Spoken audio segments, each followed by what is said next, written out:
Agua. What was that like with Johnny Carson? Nothing, I imagine, can compare to the primordial nature of television back in the 1970s and early 80s when that was it. If you were on Johnny Carson, something like 80 to 90% of America was watching you in that very moment. That must have been a hell of a trip, dude. I mean, I was in Las Vegas and Johnny Carson was going to retire. And in the summer of 91, the USA Today in the Life section had a comedian named Ron Schock, and he was going to be one of the last 6 comedians to be on The Tonight Show before Johnny leaves in 11 months. So I started to think, man, that's like Willy Wonka in the chocolate factory. There's 5 tickets out there, and who's going to be the 5? And I'm thinking, well, it's not going to be me. You know what, man? It was me. I got one of the 6 spots. God damn. Man. I'm Rick Sánchez, and this is the Rick Sánchez Podcast. And boy, we've got a real treat for you. We talk a lot about something on this show that makes us very unique as Latinos. And you know what it is? Man, we are so friggin' resilient. There's something about the spirit of being a Latino in the United States. I mean, everybody knows we work 42 hours a week. The average non-Latino works 33 hours a week. We hire more people. We start more jobs. But the one thing we do, I think, the one thing we do as Latinos in America that makes us different is we just don't give a crap, man. You knock us down, we're going to get back up. You knock us down, you fire me, I'll get another job. I don't care. It's fine. We're like the frickin' Energizer Bunny, right? That's kind of who we are. It's who I am. I mean, how many times have I failed? I've told you all everything I've learned in my life is because I've gotten knocked down, right? And we start that way. And there's one guy, right? When you think of Latinos in America, there's one guy in particular who always comes to mind. And this is a guy who never had it easy, right? And part of the reason he never stops, he's always going, he's always winning, is because life's never been easy for this guy, right? It didn't start easy, and from time to time it hasn't been easy, but he's always, está ahí, está aquí, as we say, está arriba.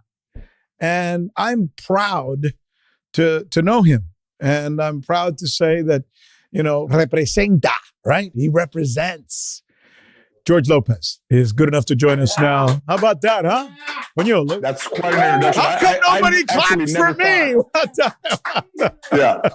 I never thought it was going to be me, which I think is maybe one of the essential tools you need to be successful is you can't think it's going to be you because the odds are so stacked against you that thinking it would be you would be seeing a result before you've created a result. So I never thought it was me. And then I was going to go and see if it could be me. But my grandfather was not my biological grandfather. But he told me that I was lazy, that I was going to grow up to be lazy. And I think that could have been negative reinforcement or negative, but that doesn't work with kids these days. And it worked with me back then only because life was so simple. He was one of the few adults I ever saw in my life. So I had to listen to what he was saying. He was saying right in front of me. And I would just say, we'll see. We'll see. My mother worked in a factory, and your grandmother who raised you worked in a factory. And it's funny because those of us who even know that word, it means so much to us. You're poor when your parents worked in a factory. I don't know a non-Latino or a white kid who has ever said to me when I've said to them, oh, what did your parents do? They've said, oh, my mom worked in a factory. Even just the word factory has a very special meaning to guys like you and me, doesn't it? Man, I've never heard anybody say it like that, but yes, and everybody was looking for out here in Van Nuys, California, the General Motors job, the Lockheed job, Northrop, Aerospace, JPL. And there was nepotistic, they got in. Yeah. But I never wanted to do that in my heart or soul. Like, I didn't know what was going to happen. I just knew that I didn't want to do that put an ashtray in a Camaro for 40 years. And by the way, let me say something. That's a job at the plant. You would say, oh, my mom or my grandmom or my dad, he worked at the Ford plant. My dad worked for Chevrolet. My dad worked for Ford. When you say my mom worked at a factory, you know what that means? That means they worked in a place where you don't even know what the hell the product was. They were, in my case, my mom sewed shoes from some company that nobody ever heard of called Suave or Siboney. But it's not like a job at the plant. It's not like it came with great benefits, you know. So it's a job, man. It's just a job, right? You know, it's when you're saying that, whenever I used to go to town with my grandmother or grandfather, and I saw some kids that I may have known from school, I would duck down so they wouldn't see me with them. But in reality, I should have stood up. I just realized that I used to duck down not to be seen with them. They didn't know them. I knew them, and I didn't want to be seen with them. But they weren't bad people. They were deficient in what areas all people of that age, of that time, would have been deficient in. Caring about other people. Yeah. They didn't have any sympathy for anybody. Everything was like, you're all right, get up, come on, we gotta go. And there was nothing that ever you could just, was any urgency to make sure, are you okay? Are you all right? If somebody were to do that, they would say, yeah, you know, he's all right, thank you. He doesn't need anything. George, you grew up with your grandmother, really, your mom's mother, maternal grandmother. Yeah. And your grandfather somewhat, although you describe him as not a really nice guy, kind of mean, right? What happened to your parents? My mother, in San Fernando, California, my mother was always somebody who, first of all, she wasn't entirely mentally well. And she would just kind of go out and, you know, come back with a guy and, you know, come back with the TV, come back with a new refrigerator. I mean, I don't know how she did it. I mean, she didn't write. And I tried to teach her to read when I was in fourth grade, and I couldn't do it. You can't teach an adult to read in fourth grade. And one of the things that was very painful to me to see was that they would have an open house, and she would come to the open house, and you'd have to sign in. And I would be like, no, you know, she's okay. And then she would make an X. That's when an X was an approved signature. She would make an X. Wow. That just lays on you, man. Like, oh my God. You know, I wasn't a straight A student, so there wasn't any clamoring to see what my work was going to reveal about me, you know, and that was just so internally destructive to me that those may have been the seeds that were planted to find those nuances that made us who we were, but also that you could share with other people. So they knew that if they saw the same thing, like you said, we're resilient. Yeah. When I went to NBC to work after I was working in local, and I knew that I grew up like you, and my parents don't speak a lick of English. My dad only has a fourth grade education. He barely knows how to read and write, except for what he taught himself. And suddenly I found myself there. I don't know if this happened with you. When you're Latino and you grow up really poor and you look around your surroundings and you don't think you mix in with the big other kids. I go to NBC, my first gig up there, and I'm surrounded by all these people. They're all Ivy League school guys. Their parents are kind of famous. They've got lawyers. They got PR people. And a lot of them, you know, you're interviewing today the Secretary of State. He's coming in from the White House, and you're sitting next to Tom Brokaw. You're sitting next to all these famous people I've seen on TV, and I'm feeling. We have this word in Spanish. It's coaccionado, right? It means like I'm kind of embarrassed. Do I belong here? What am I going to do when I'm going to have to fight through this crap? And then somehow along the way, I don't know how, George. I don't know how, but I think I finally figured out that because I didn't have all those things, I had always had to work a little harder, and I came at it a little differently, and I had two cultures, and in the end, I had stuff those guys didn't have. But in the process, man, it's hard to figure that crap out, or at least it was for me. I don't know what it was like for you. Well, I mean, one of the things that drew me to you and your style was that como no tienes pelos en la lengua, you know, you don't hold anything back in a space where everything is held back. You had very honest opinions, and you stuck by your opinions. which is something that not a lot of people do. They speak on their opinions one day, then the next day, hey, listen, I'm sorry I said that. I don't know what I was thinking. You have to, the times that I've been doing stand-up, and I was always afraid of what people might think or if anybody would get upset. And I think I was that way because those thoughts weren't mine. But now that they're mine, I don't apologize because comedy's indefensible. You know, there's some things in comedy that you don't do, just like a police would never relinquish his gun. It's just like there's things that you're not supposed to do. And in comedy, you're not supposed to apologize for comedy. It says in your biography that you were inspired by Freddie Prinze. Those of us old enough to remember know that Freddie Prinze was kind of in many ways, one of the most talented human beings we've ever seen performing, and also one of the most tortured people we knew. What was it?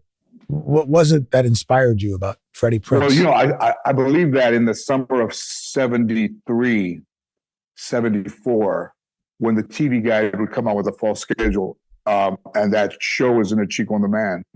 And then during the summer of 73, and they started to run promos of Chico and the Man. I think he was Hungarian, Puerto Rican, playing a Chicano. I wasn't into that whole thing about, hey, only a Chicano could play a Chicano.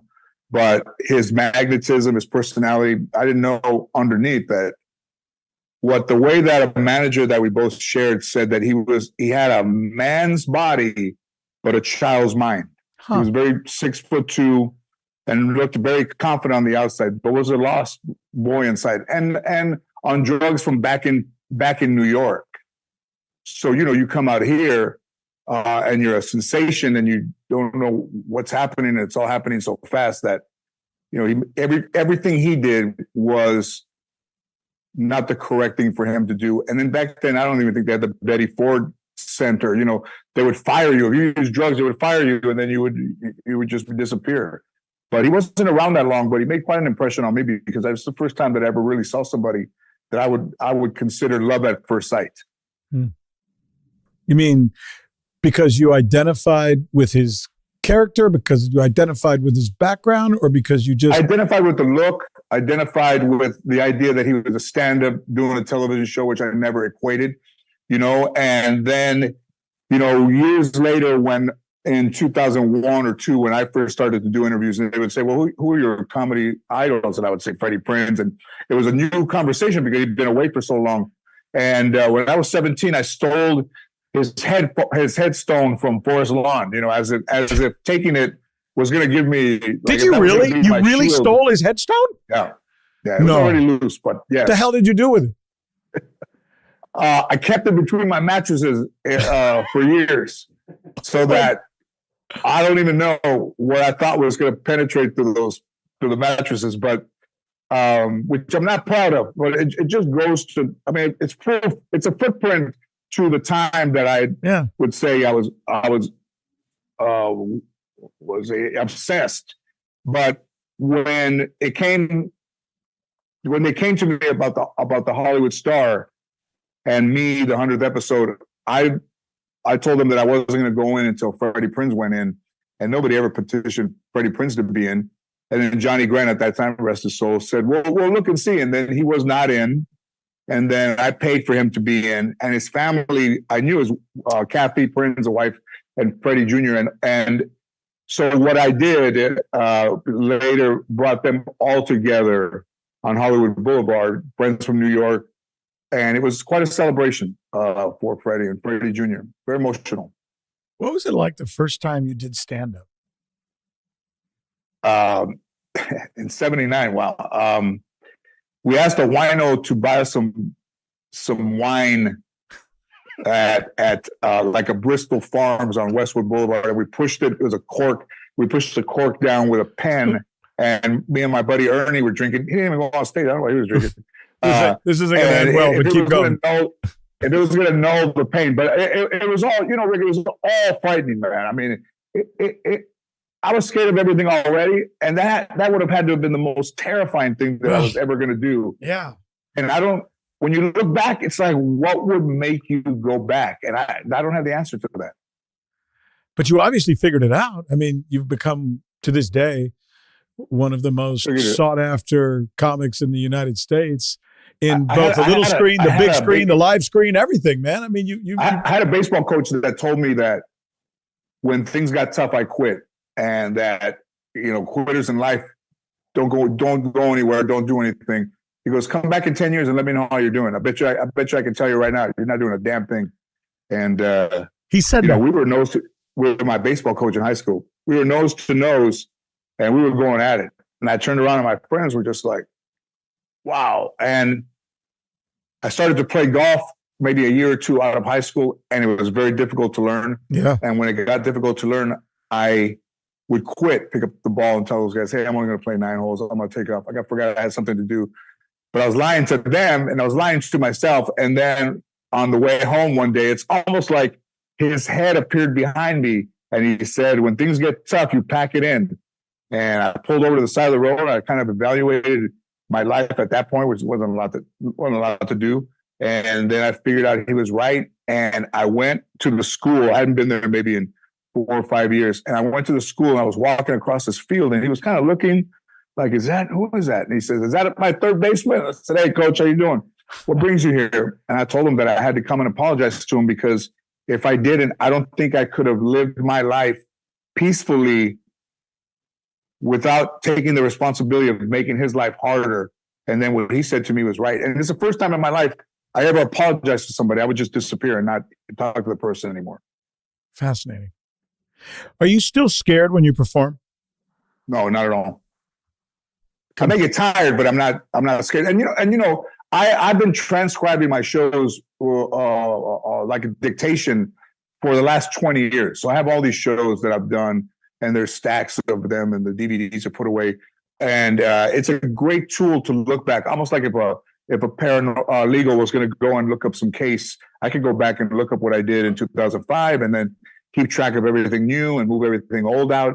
And I think I'm not afraid. I'm always very well prepared, which I'm opposite of what I used to be, not prepared. And I look back on those things either on the plane or during the day of shows, and it keeps me kind of in that cut right there.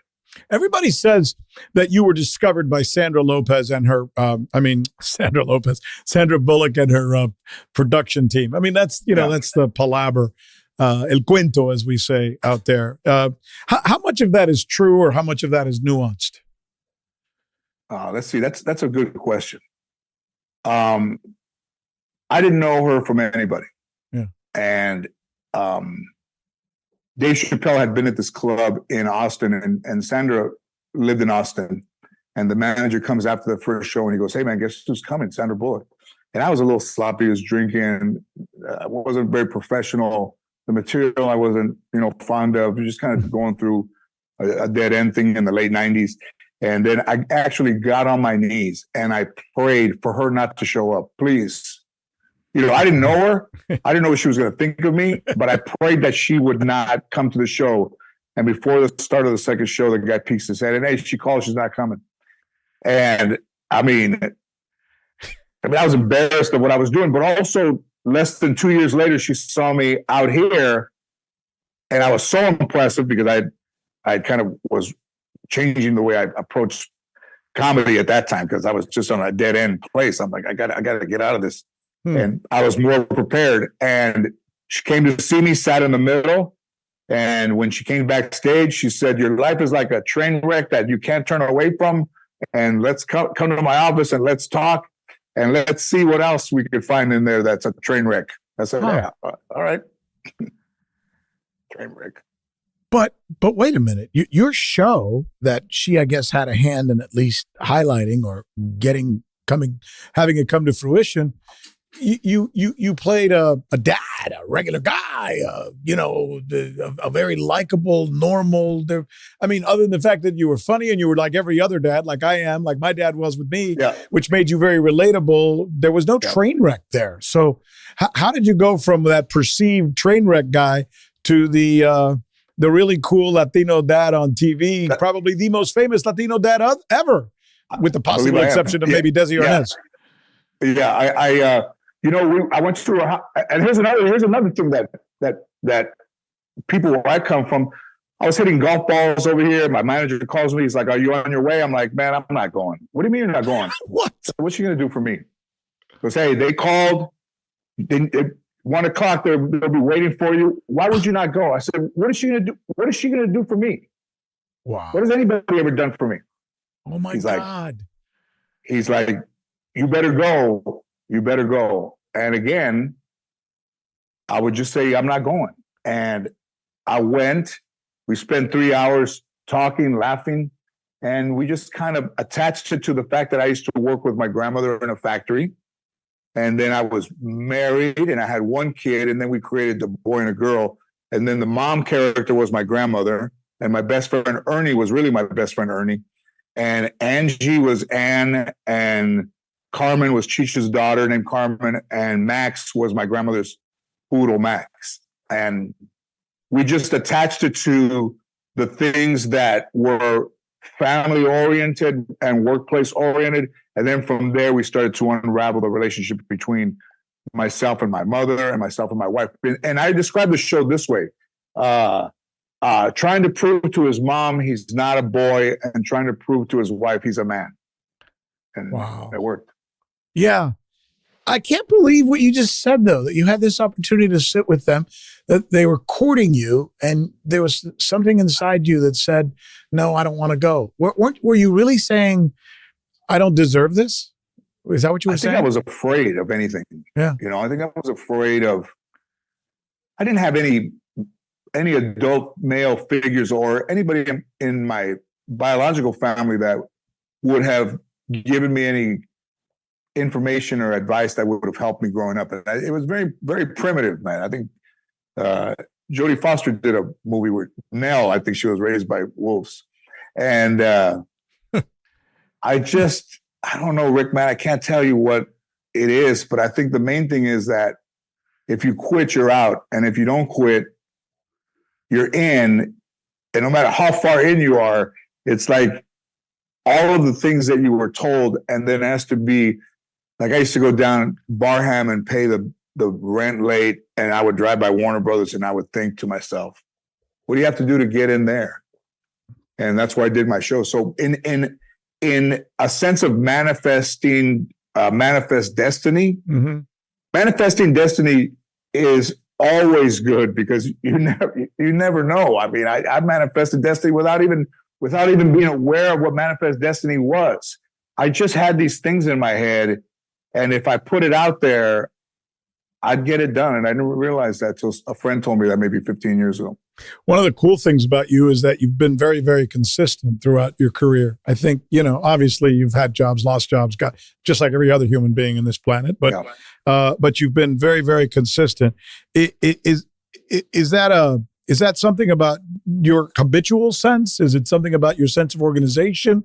How have you maintained that level where most people in our profession, even more in your profession, because you're more on the entertainment side and I'm more on the news side, have a tough time with that? Somewhere along the line, they just get dogged somehow. I was never really connected to anything human. I was more connected to things that were inanimate. Guitars, golf clubs, but humans, no. I never saw a healthy relationship growing up. And then I started doing stand-up at 18 and started traveling at 23, 24. I'm 61. Been traveling. It's an isolate. I picked the things you can do by yourself. You can play guitar by yourself. You can golf by yourself. And stand-up, you're the only one on stage. So in all of these years that have passed, and in a vacuum, I would say the thing that has benefited me the most was the fact that I didn't connect to anything or anybody. So I didn't have I didn't let leaving your family to go on the road affect me. When I was standing behind the curtain in 91, when I did the Tonight Show with Johnny Carson, and then 31 years later, a month ago in New York with Jimmy Fallon, while they were coming back from commercial, I said, man, I stood behind this curtain 31 years ago. Did I believe 31 years ago that I was going to be standing back here 31 years later? I would have said no. I would have said no. What was that like with Johnny Carson? Because even today, going on Fallon and going on some of these other shows is big, but nothing, I imagine, can compare to the primordial nature of television back in the 1970s and early 80s when that was it. If you were on Johnny Carson, something like 80 to 90% of America was watching you in that very moment. That must have been a hell of a trip, dude. I mean, I was in Las Vegas and Johnny Carson was going to retire. And in the summer of 91, the USA Today in the Life section had a comedian named Ron Schock, and he was going to be one of the last 6 comedians to be on the Tonight Show before Johnny leaves in 11 months. So I started to think, man, that's like Willy Wonka in the chocolate factory. There's 5 tickets out there, and who's going to be the 5? I was in a hotel in Vegas at the Maxim in a Playboy Girls of Rock and Roll review show, and I'm thinking, well, it's not going to be me. I'm over here in the Playboy Girls of Rock and Roll. I'm so far from being ready. And you know what, man? It was me. I got one of the 6 spots. God damn. Man. I can't believe it. I mean, I still, even saying it to you, I still don't believe it. Johnny frickin' Carson, man. That's like the Super Bowl. And, you know, and about 2 months ago, a jeweler came to my wardrobe person and said, hey, I got this kind of strange request. You know, Jonas, this guy, this jeweler to the stars, got a presidential Rolex, and the Rolex used to be owned by Johnny Carson. I'm like, what? I remember Johnny Carson having a Rolex, and it's shining on the Tonight Show. And I'm like, how did he get it? Oh, you know, his widow gave it to a guy she was dating. They didn't end up getting married, and he still held it. And he hadn't worn it in 10 years, and he was going to sell it, and it had all the documentation. And he wanted to know, the jeweler said, I think I know the perfect couple guys for this. Went to me first, and then he said, if you don't like it, don't feel any pressure to buy it. And then Dick Wolf was the guy who wanted to buy it. Dick Wolf wanted to look at it. And I, when the minute I held that watch in my hand, it just kind of like this thrust of like light went through me, like just through me. And holding it. And outside of my building at NBC, where my dressing room is, the Johnny Carson building, and NBC's right there. And I bought it. Wow. And he was wearing it the night that I did the Tonight Show in 91 when he came down the hall and he and I shook hands. What was that like, by the way, doing the show? Did you pinch yourself a little bit? I got seen by the talent scout at the Improv. And he said, oh, I like you. You know, very dismissive. You know, I like you. Why don't you put some stuff together and give me a call in a week, 10 days and see where you are. So then I worked on it all day for 7 days. I call him up. I go to Burbank to his office where you can see Der Wiener Schnitzel from outside of the NBC office. And he was at his desk in his chair, and I was in front of him, and he said, okay, let's see what you got. No audience, nothing. I told jokes to one guy, and he just went, a couple times. And he said, all right, move this here, move that there, and move that there, and give me a call in a week and 10 days. So I had been working on it, but then I was at the Improv, and I was just going to work it out. And he walked in, and he saw me, and he said, hey, are you going to do the stuff for the show? I'll look at you right now. And I wasn't planning on seeing him, but I was going to do stuff for the show. And I did it. And when I walked out, he shook my hand and said, congratulations, you got the Tonight Show. Wow. What a story. You mentioned a little while ago that one of the reasons you've been very successful and very driven is because you've never really, I don't know what word or what verb to use here, but maybe you've never given yourself the luxury or allowed yourself to tie yourself to any one person or any one human being. And, you know, in life we have children, I have children, you have children, you know, wives, loved ones. I too have always felt like I was just driven to get to the next thing and nothing would get in the way of that, which is why I guess I ended up interviewing 4 or 5 presidents and working at NBC and working at CNN and working at Fox and doing all that shit. And part of it was because that actually became more important than anything. Not that I don't love my wife and I don't love my kids, because I really do, but I almost relate a little bit to that sense of drivenness that you just described. Can you put it into your words for us? I would say, man, I think I've said, and that, you know, I don't want it to seem, I wanted to be somebody in a place where everybody was nobody. Not that they weren't not that they weren't important, but they just got up every day and went to the same place. And I didn't want that. And I didn't settle, or did I not want to settle like these guys have settled, you know, and I just thought that I was different, not better, but I just felt inside that I was different. Yeah, I know. And I guess what you're trying to say is you don't want to come across as callous, because I don't think you are. And I know the people who love you and you love them back. But everybody there made their life decisions so early, I didn't want to do that. You know, I didn't want to make a decision that I would be working in this place for 30 years when I was 19. And stand up, I didn't know if I was going to be any good at it, but I just felt like that was like young Chicanos use boxing or Latinos use boxing. I just thought, I didn't even know how far I was going to get. I just felt like I couldn't live the life of a 9-to-5 guy. I already done that. I didn't like it.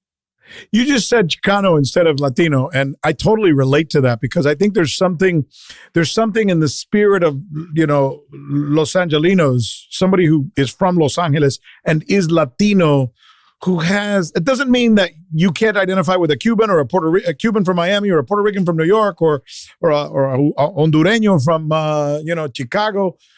But there's something in the spirit of being a Mexican-American from LA, which is a little different.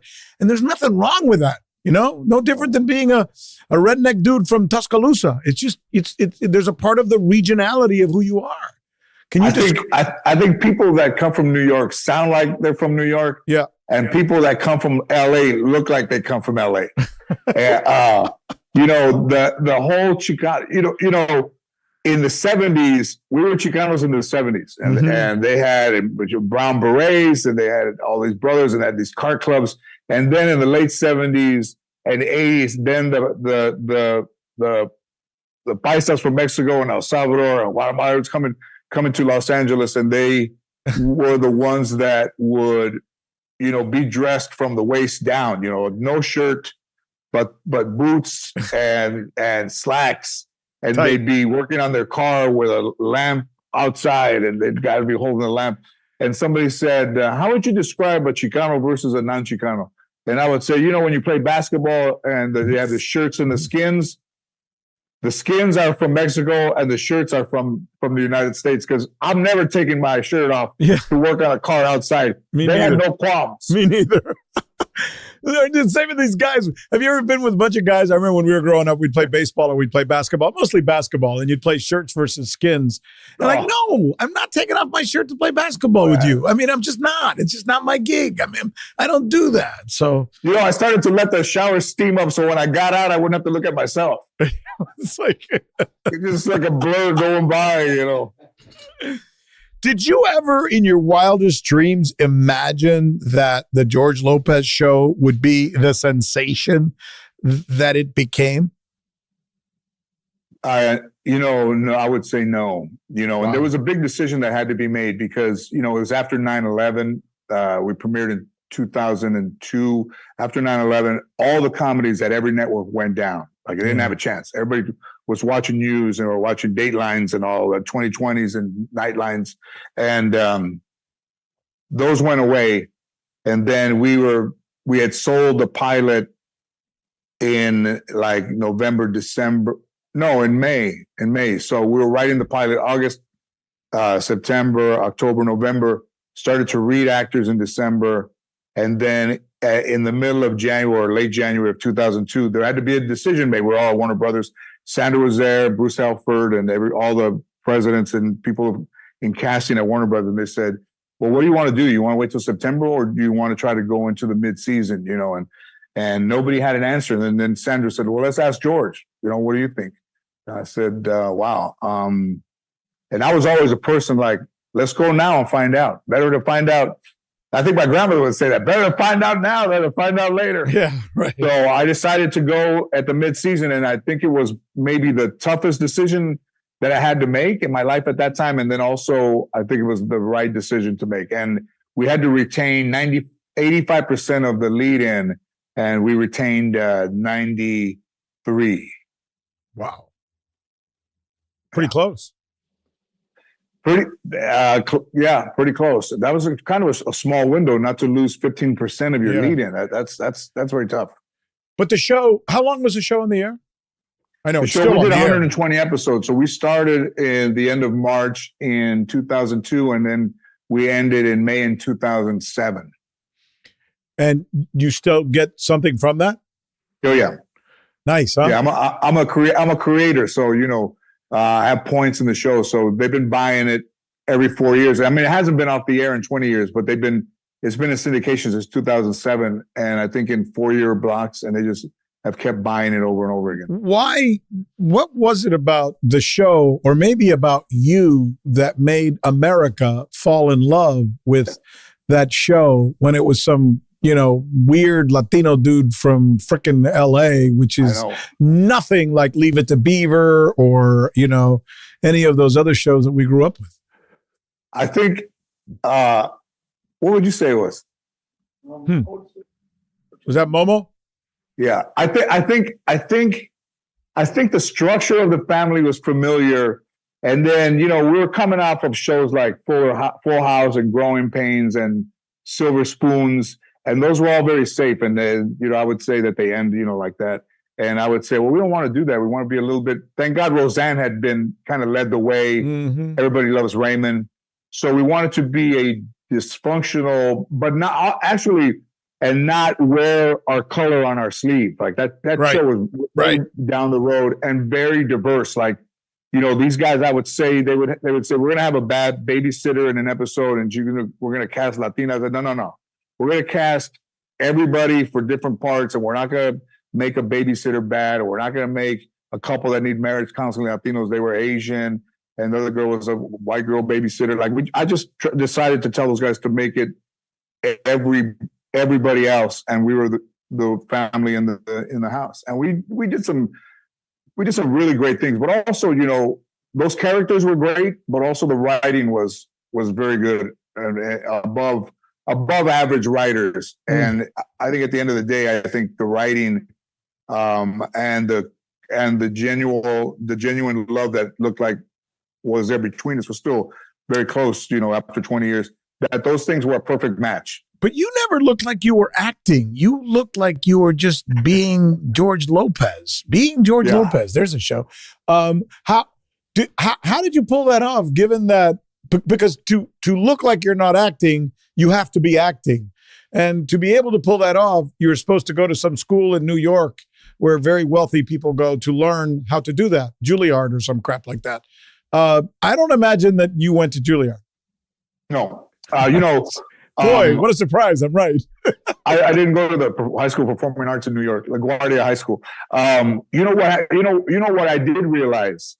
I realized I wasn't, there's some guys that you can talk to them forever. They're going to tell you that they're the greatest and they don't need this and they don't need that because they know it already. Yeah. I wasn't like that.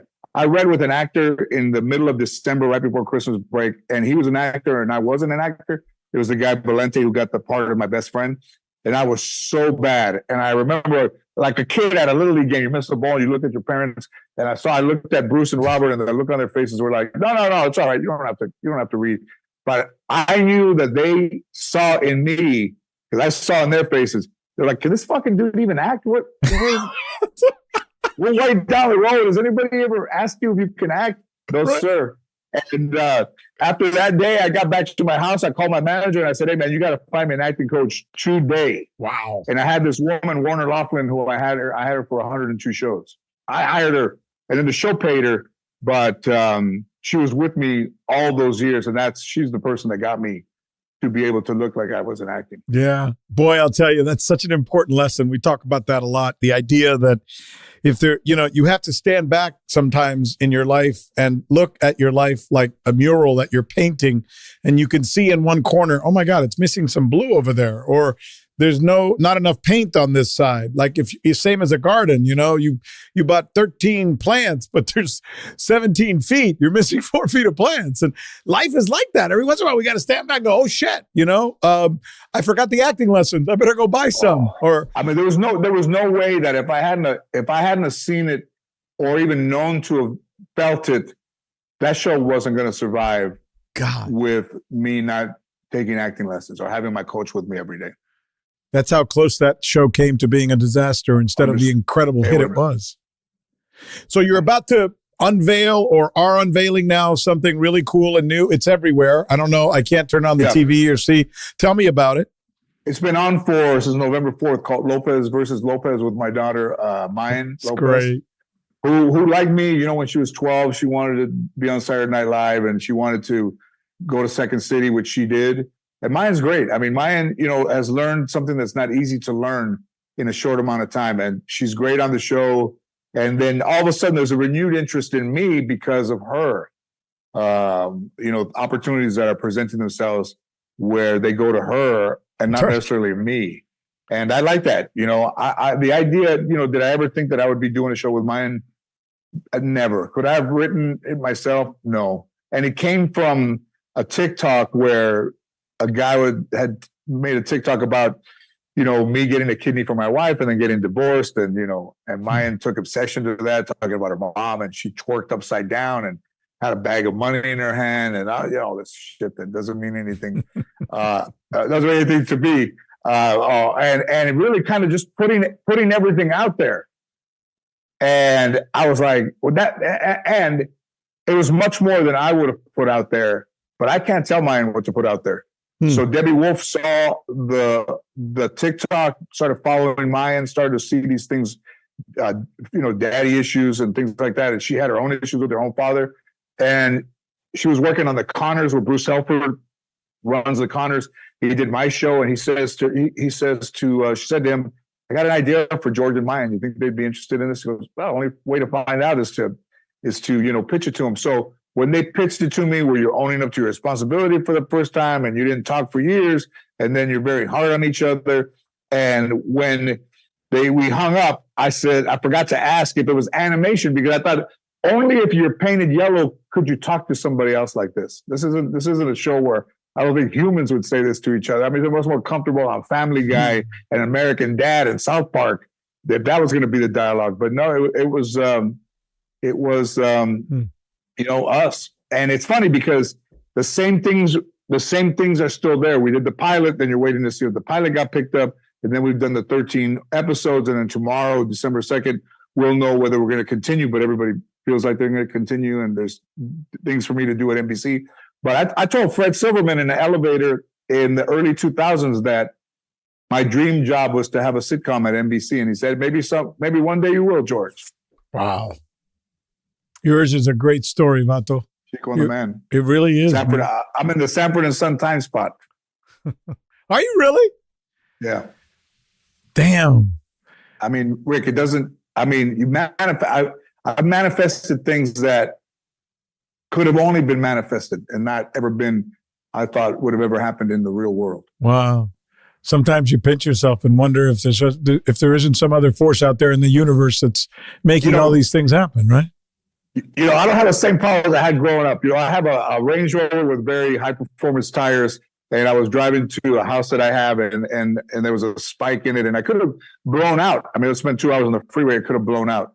So I bought a BMW X7 because I needed a car that had more durable tires. I mean, it's nothing like it's nothing like the way I was growing up. Yeah, I think back to all the times I could have bid it. Plenty. It got my attention because I was driving pretty fast, and those tires are nothing. And when did that happen? When did that happen? This last over Thanksgiving, and no. I really felt like I dodged a bullet there. I wasn't about to let it happen again, so I got another car that I could drive. Wow. Consistent. Well, a message, a signal, somebody telling you, be careful, don't take shit for granted. There was a white bat flying in the house over there. Never seen a light color bat. Flew into the only flew into the two rooms that I was in, and they were not close to each other. And, the mensaje from the bat is to believe what I feel and to believe what I think I see, because it's true. Trust. Yeah, exactly. Bueno, and again, it wasn't a human being that told me it was a fucking white bat. I didn't even know white bats existed, man. It's like, I didn't know either. I could see a little skeletal frame. I was like, what? But he flew in a motion. He didn't flew like any of the dark bats. He flew beautiful, just, almost touching his wings and flew across in circles in those two rooms. And I'm like, I don't know what this is, but whatever he's got to say, I'm listening to. I'm going to be looking for white bats from now on.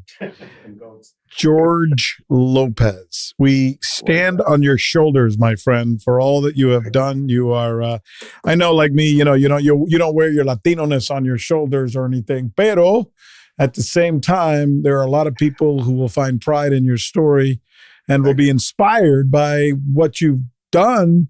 And man, where that all came from. The stories you tell about when you were growing up with your grandmother and things that weren't so good in your life. And somehow you've been able to manifest all that into one heck of a great story. I mean, it's just really fun, man. It's fun knowing you. It's fun talking to you. Yeah, I have a great, I always respond really well to you, man. So thank you. Gracias, I have a lot of respect for you. I have a lot of respect for you as well. Thank you, George. You're a good man. We appreciate it. Thanks again. George Lopez, the one and only. How about it, huh? How about it? Well, this is the Rick Sánchez Podcast. We're a part of Agua Media. Of course, we're all over the place. You can find us on Spotify. You can find us on Apple or wherever you get your podcasts. And if you happen to be watching this on the old YouTube-y thing, make sure you subscribe. Dale. Vamos con todo. Y hasta la próxima. Agua.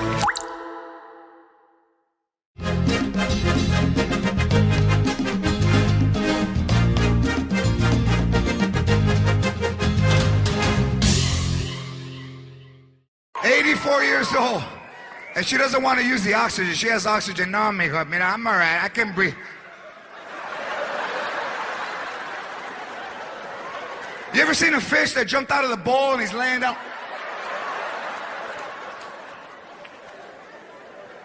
But when you fight, she's there. Tell it.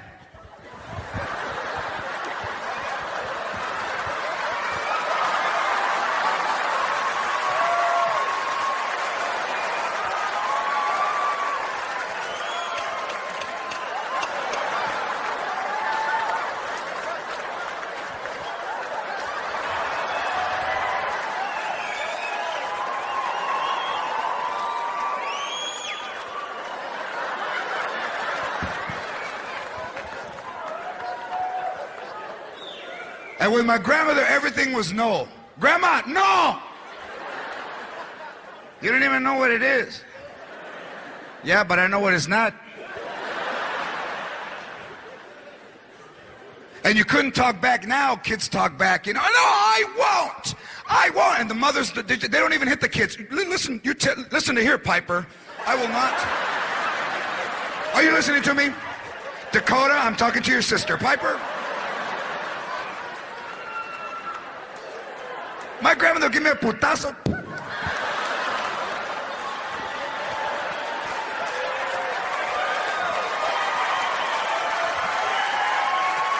Stand right here.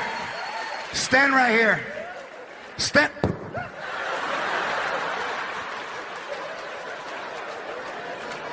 Why are you crying? Why are you crying? I barely touch you. You can't even touch him because right away he starts crying. Why are you crying? My ear is bleeding. Look, it was bleeding before you got here. I didn't want to tell you. Why are you crying? That's all the moms would say. Mira, cabrón. Why are you crying? I barely touch you. Want me to hit you for real? Come over here. Want me to hit you for real? Mira.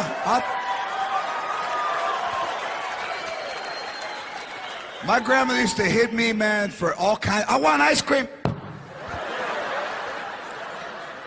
You want ice cream? No. Ice cream makes me dizzy.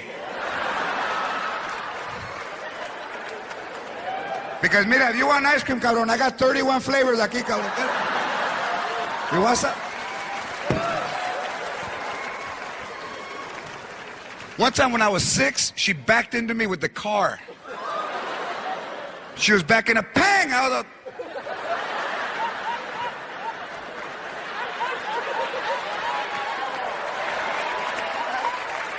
And what did she say? Get out of the way!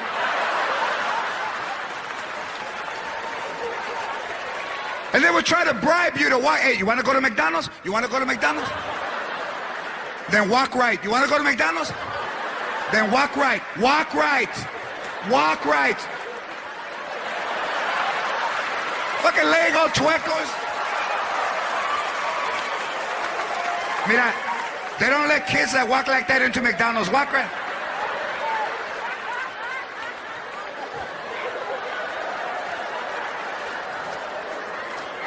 Look at fucking show off. You can't even touch them with a car because right away, what's it?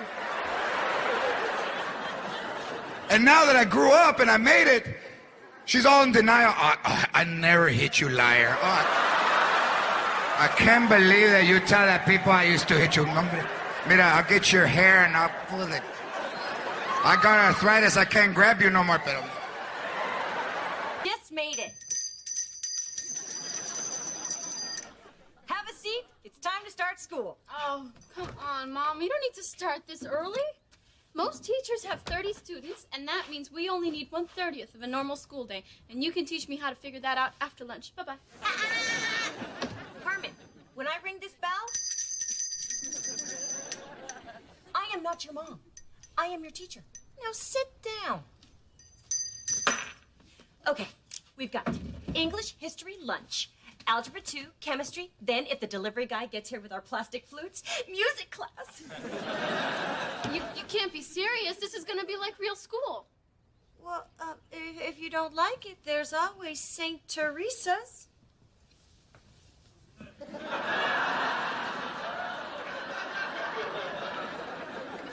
We've been waiting for you, my child.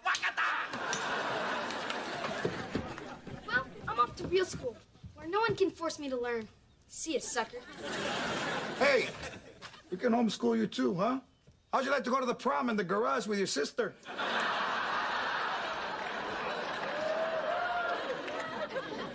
Are you kidding? She's the kind of girl you meet after prom, when you drop your real date off.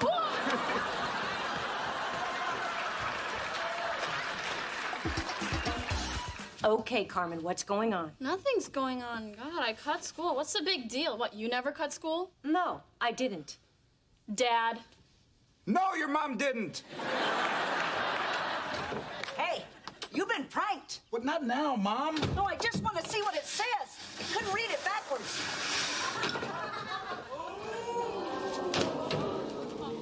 Oh, God. Now I get it. Why would somebody do this? It's Adam's fault. He lied and told some of his friends that I let him have sex with me, and now it's going around school that I'm a hoe. That's why I'm not going to school, okay? Honey, that's horrible. I know just what you're going through. When I was in high school, they called me easy, cheap, loose. Of course, I was pregnant. I'm gonna call Adam's parents about this window right now. Adam didn't do it. Piper did. Piper? That snob who used to be your friend? That's her handwriting. I know, because she wrote Carmen can't say no Pez on my locker. Hey, thank God our last name isn't Tucker.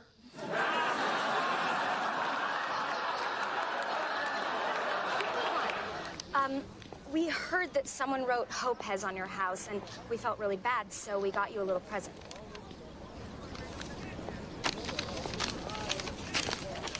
It's a pillow, so you'll be more comfortable. You know, with all that time you spend on your back. Screw you, Piper. What?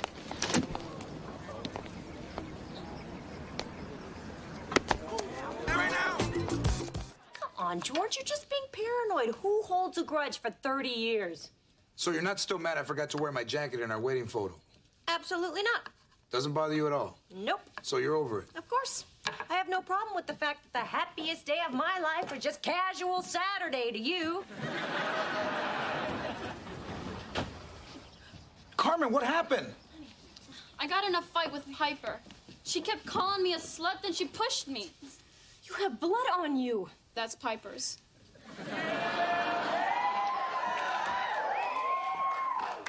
Really? Yeah, I punched her in the nose. Damn, my girl's a scrapper. Hey, what's going on? Well, Carmen got in a fight, Mom. Look, you got blood on you. It's the other girls. Damn, my granddaughter's a scrapper. Mom, we don't encourage violence in this house. Okay, I agree this Rango's got a history with you, and maybe he even thinks that he can still bully you, but he has never messed with me before. He's gonna fix this and fix it now. Wait, don't tell me you're going back to the website. To hell with the appointment. When my baby's hurt, I go medieval. We're going over there. Let me get my jacket. Oh, now you remember your jacket. Wait a second, these aren't my accounts? Well, is that your date of birth and your social security number? Yeah. George, maybe somebody's stolen your identity. Oh, come on, who'd want to be me? So George Lopez here? You got him, man. So you're George Lopez? If we're playing 20 questions, it should be 20 different questions. How's that working out for you, man? You having fun being George Edward Lopez? I didn't say my middle name. No, you didn't, did you? Look, buddy, I got a button right here behind the counter. Hey, press it. I want the cops to come because I'm the real George Lopez. Dude, what are you talking about? You went on the internet, got my information, and stole my identity. You ruined my credit. What the hell is your real name? It's George Lopez. Anybody could get a fake license. Quick, what's your social security number? I'm not giving out my social security number. Why not? Somebody might steal my identity. All right, I'll tell you mine. We'll say it at the same time. Ready? Go. 849-220-64-6. Oh, no, you're good. Look, I don't know how this mix-up happened. I got some credit problems, but I'm not a thief, man. Okay, here's what you're gonna do. Be at my work tomorrow at 9 a.m. I want to see your birth certificate or I'm calling the cops. Look, there he is. I can't believe the dude showed up.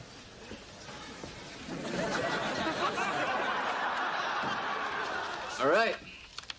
Here's mine. Here's mine.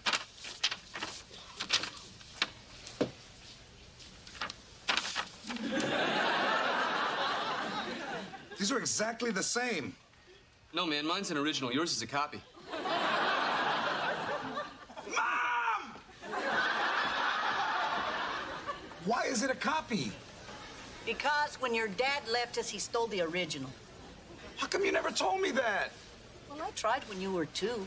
I tried again when you were 3, but you were so busy learning how to eat with a spoon, I just gave up.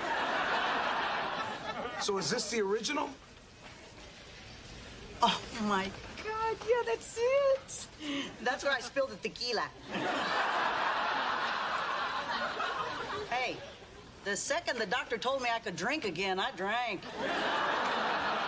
Well, maybe you should stop drinking because that's my birth certificate. No, George, this is yours. You know what? I bet your dad sold it to this guy's dad. My dad didn't buy anyone else's birth certificate. So I suppose your dad's name is Manny Lopez, too. Yeah, it is. This Manny Lopez? Dude, how'd you get a picture of my dad? Dude, this is my dad. No, that's my dad. Oh, man. Do you know what this means? Yeah, that your father never learned how to use a damn condom.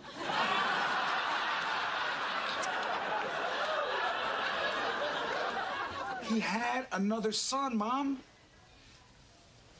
We're half brothers. I got a half-brother? Wow. Hey, why don't you find 3 more and maybe you can be on Family Feud? I'm not related to her, right? Already I'm jealous of you.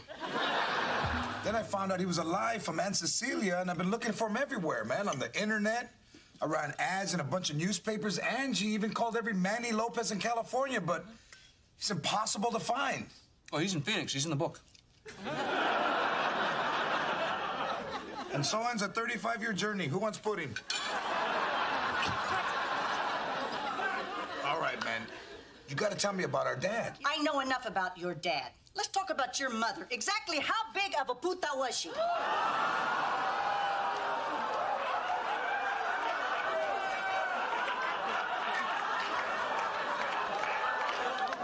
Oh my God, stop it! No. It's okay. Now I know why Dad named our dog Benny.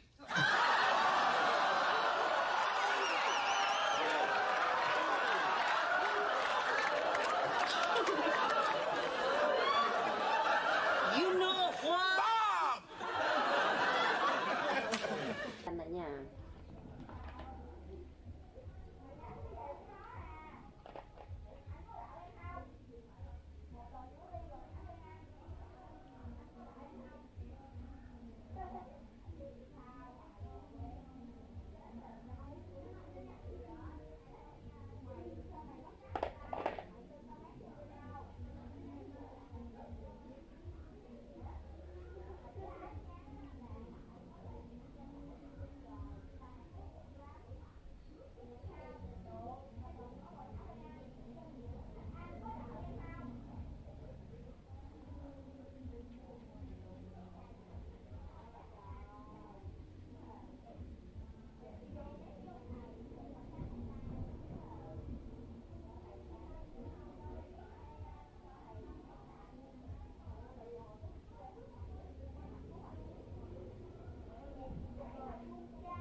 Mọi người hỏi có hình cho bạn tìm hình để mà coi tô màu. Tìm hình gì? Tìm hình trên Google á, để coi cái hình bức tranh vẽ hồi nãy á, để lấy màu để ra tô.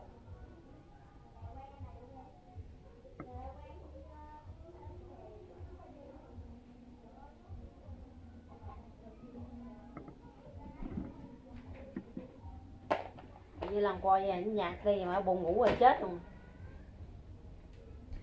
Để lấy cái gọt cho gì ăn cho.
Phúc bài giỏi viết chưa? Chơi sáng giờ rồi. Mày làm cái phim nước uống này. Nước lá nước phim gì á bà không bao vô không vô ha.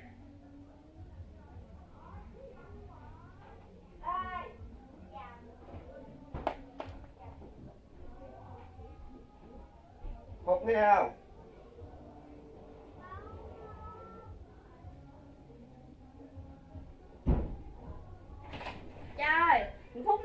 mà nó uống nước đá vậy cha.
Rồi mày kêu mày làm gì?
Đây mình đã hoàn thành một cái bức tranh nha các bạn. Bye bye.